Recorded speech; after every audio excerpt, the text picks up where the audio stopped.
Hello and welcome to Gaston Spotlight. I'm your host Lowell Fleming, and today our guests are Andy Gavin and Michelle Bailey. Our guests work in the public school system advocating and teaching for visually impaired students and deaf and blind students. Thank you so much for coming today. You're welcome. Andy, our first questions are going to be for you. So you teach visually impaired students. Yes, I do. What grades do you teach? So technically I can teach kindergarten through 12th grade, but right now we have 1st through 11th graders. And I have started recently teaching preschool visually impaired students. So you teach multiple classes and multiple students? Yes. So is it mostly a one-on-one context, or do you have like multiple students in the classroom? So most of the time it is one-on-one. Typically when you teach a visually impaired student, you're teaching them specific skills for their visual impairment, and visual impairment can mean totally blind, but it can also mean cortical visual impairment, which is the way they process their vision. It could be low vision students, so they all have different needs. So it's kind of like what you hear about autism. You teach one student with autism, you know one student who has autism, you know one student who has autism. It's the same with visually impaired. If you teach one student who has a visual impairment, you've taught one student who has a visual impairment. So I do teach one-on-one, but we also have an expanded core curriculum class at the high school level that our county just started. And that is a class of 5 students. Awesome. So different students, they have different needs, their disabilities and their function with them are different. So you have to give them specialized care. And I assume you have to give them like sort of different like prosthetic accommodations to help them access their materials and and learn. Yes. What do those accommodations look like? So it depends on the student. So let's talk about the student who reads Braille, because that is the hardest to, I guess the hardest and the most unique to accommodate for. So we have several different things, and we brought some things today. I see. So this is called a Perkins Braille Writer, and it's based on the 6 dots of a Braille cell. And so it's dots 1, 2, 3, 4, 5, 6 right here. And the student types on this just like you would type on a typewriter, except they're using those 6 dots. They put paper here, and then they can have a physical copy of their Braille. So that's how they may write it. They can also write their assignments with this. This is called a chameleon. And this chameleon hooks to, it is a Perkins Braille Writer. So if I turn it the same way, it's a Perkins Braille Writer. It hooks to a phone, a smartphone, a desktop, or a laptop. And they use the 6 keys to type. They have thumb keys down here, and it navigates what's on a computer screen. And when they type, it transcribes to print on the computer screen. So when the teacher is teaching, they're writing in Braille, but the teacher is seeing what they're writing on the computer screen in print. So does that, now, I assume that you understand Braille. Yes. Now, in every situation where a visually impaired student is like in the classroom, is it always a necessity that the teacher understand Braille? The teacher never understands the Braille. So we have only had So one. this accommodates that? Yes. We've only had one teacher who had one of our Braille readers for 2 years, and she decided she was going to learn Braille because she was just awesome that way. And you can learn Braille for free. By the way, through Hadley. It's an online program. It is a free program. Anybody can learn Braille. I encourage anybody who wants to learn it because we need Braillists. But this teacher did learn Braille, and it did help her. But typically what happens is when they're in an elementary, kindergarten, 1st, 2nd, 3rd, their primary grades, it is best to have someone with them for most of the day that knows Braille. Because the teachers do not know Braille. Their regular teachers do not know Braille. And then I pull them and teach the Braille, and the person who is with them, the paraprofessional that's with them throughout the day, reinforces what I have taught them with the Braille and make sure they actually use it within their work. So that's how that Braille accommodation is. We did bring some examples too of tactile graphs. So this is a raised line. This is Braille. Of course, this is tactile raised lines. This is with puffy paint, and that's how they would read that graph. I want to show this to our cameras. This is really cool. Also, another thing, fun fact about Braille, Braille is big. So this was probably maybe 10 pages print, but you can see how big it is in Braille. and it has the same type graph with Braille on it so the child can read it. And then it just goes on for problems and directions in Braille, which is hard to see, but you can see the graphs because we do have colored puffy paint just because it's hard to find clear puffy paint. But our Brailleist, we have a Brailleist for the county, and she prefers to use the puffy paint. You can use hot glue to make those lines. But this is something, in math, things do need to go on paper because math does not transpose in the computer the way that it's supposed to. No one has ever really come up with a software that does Braille on the computer correctly. Plus, you have a lot of graphs that needs to be, you need the touch. So it's difficult to represent more complicated mathematics in Braille. So like are we talking like pre-algebra, algebra? So it's not that it's more complicated to do it in Braille. It's just that this Braille display, whenever you're going through a computer, if it's a math problem, those math symbols do not always transpose the correct way digitally. So our Brailleist has to do that on paper, and this is called embossed Braille. So it has to be physical. Whereas your Englishes, your social studies, a lot of your science can just be on that computer screen. As long as it is saved properly, it will transpose into Braille. So that's your Braille reader. The ones that are not Braille readers, the accommodation would be like high contrast, and I didn't bring any of those because it's pretty self-explanatory. Yellow paper, black writing, if the child can see those contrast. White paper, black writing. Black paper, white writing. Things like that, and large. That would be your cortical visual impairment and low vision students. So that's kind of how we accommodate across the board. We do have a huge team. So we have a Brailleist. We have a paraprofessional that makes all of our cortical visual impairment materials. So we do have a whole team that operates. There's 5 of us that operates within our county, and we all help out. Awesome. Well, that's pretty wonderful that you have that team that's supporting all these students. I'm sure, like, it takes a village to help children who don't have extraneous circumstances like disabilities, and it's wonderful to see that they're getting help to kind of be the people that they can be. Now, you teach high school students. I do have high school, yes. So I remember being a teenager in high school, and I think that was tough for most people. So for your students, with their impairments, are there any special challenges that they face, kind of socially or interpersonally, that that you kind of have to help them with to kind of help them develop to where they need to be? There are a ton, and most of it comes from the misconception from the sighted people. So just a fun fact, my students call sighted people sightlings. We are sightlings. Sightlings. So the ones that are blind, they call us sightlings because they just look at our life as very different from their life, and it is. Of course. But there's a misconception, especially among their peers. Their peers think that they're helpless, and they treat them as if they're helpless. So a lot of times, if they're going to eat with somebody at lunch, we kind of have to navigate that, which is really sad because the sightling does not understand how to approach that student. Obviously, when you go up to a blind student and you sit down, you have to say, "Hi, Ronald, my name is Andy. I'm sitting to your left." You have to kind of say that. Otherwise, they don't know who just sat down with them.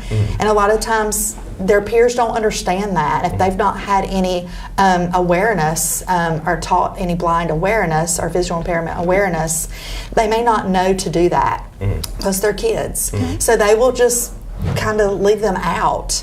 And you're talking about with our Braille readers, they're very intelligent. They know what's going on around them. They know when someone is walking by them in the hall and trying to ignore them. They can feel them there. A lot of times, Michelle's student, she'll say, "I can smell them. I know people by their smell." She can smell if someone walks by her that's her friend and does not stop to say hello. Yes. And I always kind of compare that like if we watch a cartoon, like an animated movie. My husband is really good at picking out those voices. I am not. We know they're famous voices, but we don't have that visual attached to them. So I don't always know that Chris Pratt is playing that player. I mean, that character, right? It's the same thing for our blind students. They hear a voice and they don't have any visual representation, and it's out of nowhere, right? So if someone comes up to you and says, "Hi, Andy," guess who this is? That's really difficult for them. I can imagine it's frustrating. It is, but the sightlings, they don't understand that. They think that they're interacting with them, and so it's just a matter of not understanding, and so it causes a social barrier. So, do you make an effort, in the school system to give, the sighted students, the sightlings, just a chance to kind of learn how to be better and to be, a better classmate? We do offer advice to them. Like if I see something, if I see, anything that I feel like is inappropriate or not appropriate for my blind student, I will pull that student aside and just give them a little, encouragement and say, maybe you try it this way.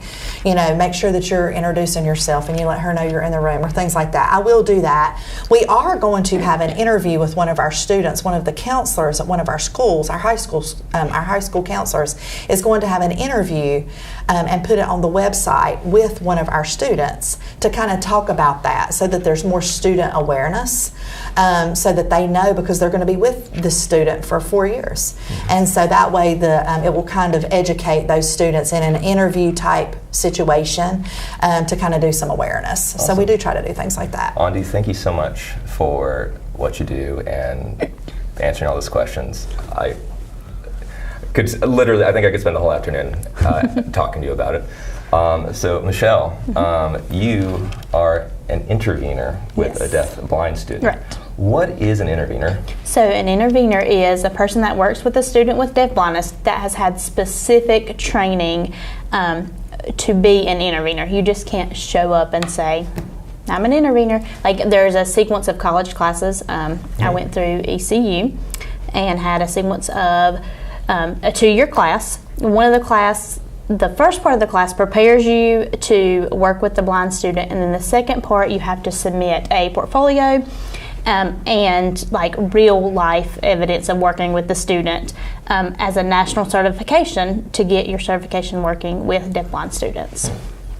So it's very technical and very awesome. So you're awesome at your job, clearly. She is awesome at her job. Yes, she is. Cool. So, so you work one-on-one with the student? Correct. Okay. Yes. So tell us about and your student you advocate for. They have deaf and blindness. What grade are they in? 9th grade. Okay. And I have been with my student since she was in 6th grade. So we've kind of went through all those challenges of showing up first day of middle school, like what that looks like for a deafblind student, and the students coming from other schools that have no interaction with her. So we've went through all those barriers, and then now we're at high school, a whole different set of,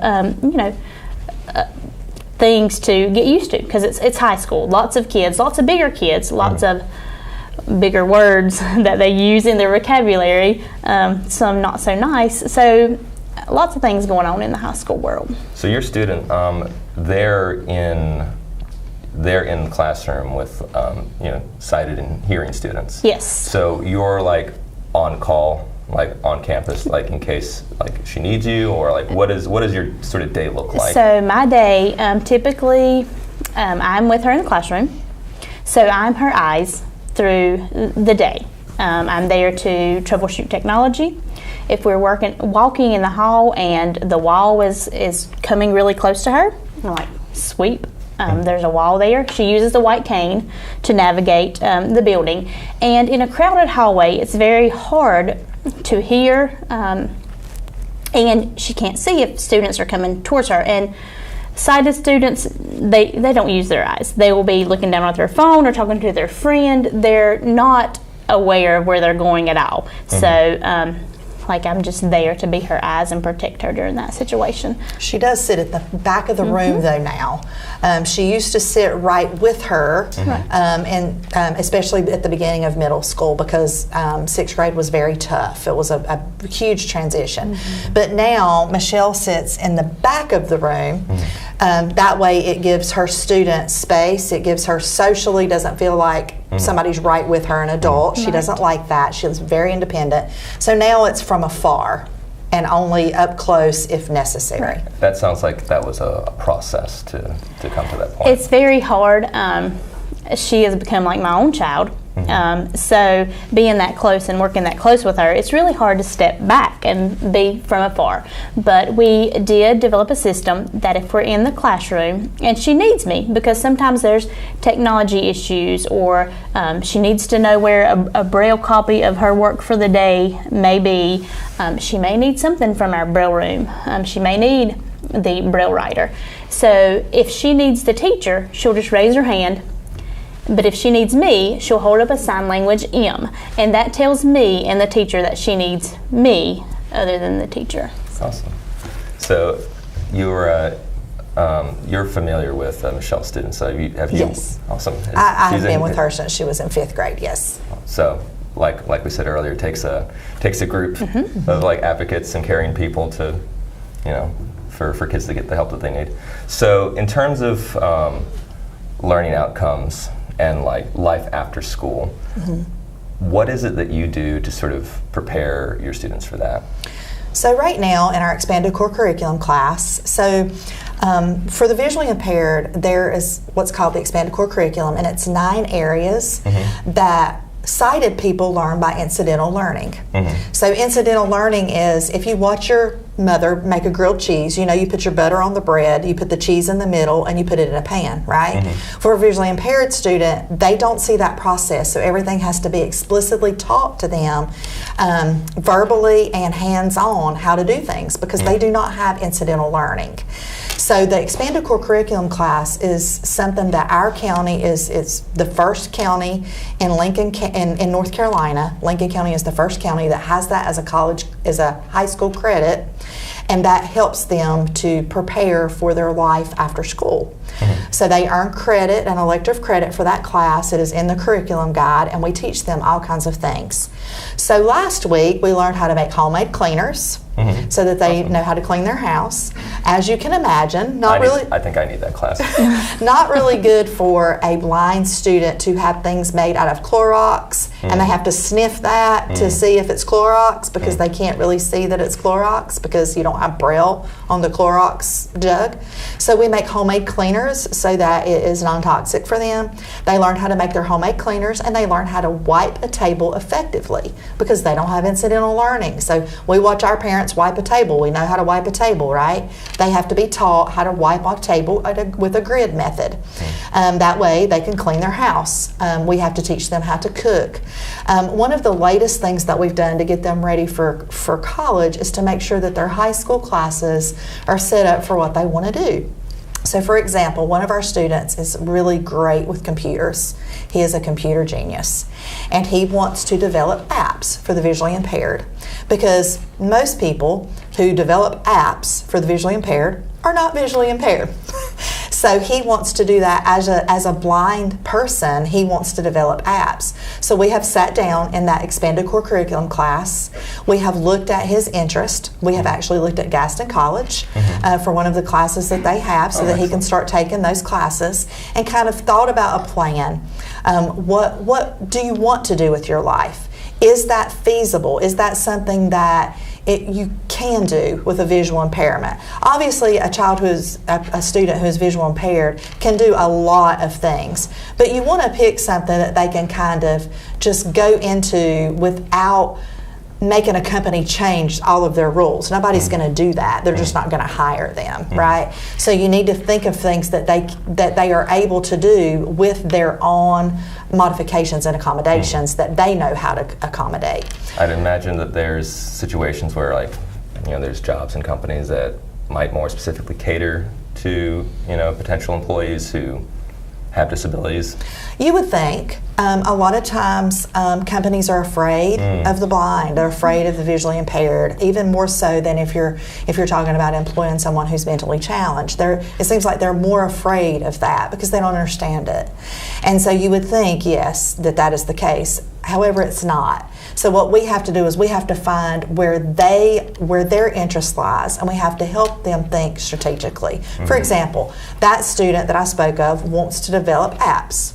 We have another student who wants to be a counselor. Very feasible for her to do, right? We have another student who wants to be an audiobook narrator. So when you listen to audiobooks, the person who's reading that book, she can read that book on her Braille display. She is a very good reader. She reads with expression. She is awesome.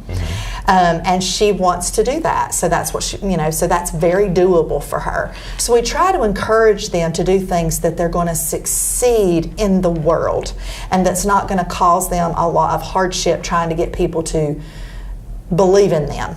So something that they can just kind of step in and show their who they are. Okay. Awesome. Sounds very important. So Audie and Michelle, we are coming close to the end of our time. I have a couple more questions for the both of you. Michelle, we'll start with you. Okay. So, in your advocacy, in assisting, your student, and I'm sure the other students that you'll help in the future, what do you want to see more of? Like, what do you want the future of education for students with these kinds of disabilities to look like? Right. More acceptance, awareness of their disability, but just because they have this disability does not mean that they're not brilliant, that they don't know how to navigate their world. Even with teachers, it is hard for a teacher that has been teaching a class full of sightlings to understand the scope of a Braille reader, a Braille learner, what that means in their everyday classroom. We get teachers that kind of freak out, oh, they're blind, they're deaf, how are we going to teach this student? And then later on into the class, they're like, oh, well, this was really easy. And they would probably rather have a classroom full of blind students. Just awareness, and even in our county, I didn't know about my job before I got it. I didn't know there was such a thing. So just awareness of the career, awareness of the students, the stereotypes of how they see other students. And that's in general, like every student needs an awareness of just how they treat people. And I guess that's just a cultural thing, but we really do need awareness of the deaf-blind population, the blind population, and the things that they can really do in a classroom setting and in life. Awesome. Thank you. Audie, same question. So one of the things that is said a lot, and we've heard this a lot, especially not so much with your low vision students and cortical visual impairment students, but for students who read Braille and who use a white cane and who are blind.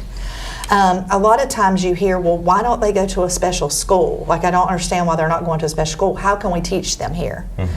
Well, our special school is almost 4 hours away. And if they're living with a family who wants them at home, that's not really feasible for that family. And I guess I would like people to know that they can be taught in a regular school environment with accommodations and modifications. The expanded core curriculum class has really allowed us to go leaps and bounds with that, because it gives us the time to teach them what they need, some extra time. But I just awareness that yes, they can be taught like everybody else with just using different accommodations. That would be the biggest thing, is don't be so afraid to step in. And one of the things that I say to my teachers is, I understand that you are scared. I understand that. But you will learn more from this student than they will ever learn from you. And at the end of the day, at the end of the semester, you will be so thankful that you taught this student with this visual impairment. You will be a better teacher for it. So that would be what I would say to people. Thank you all very much for watching. I've been your host, Lowell Fleming. If you want to check us out on Instagram, go on @Gaston Broadcast. Thank you again for watching. I hope you have a wonderful day.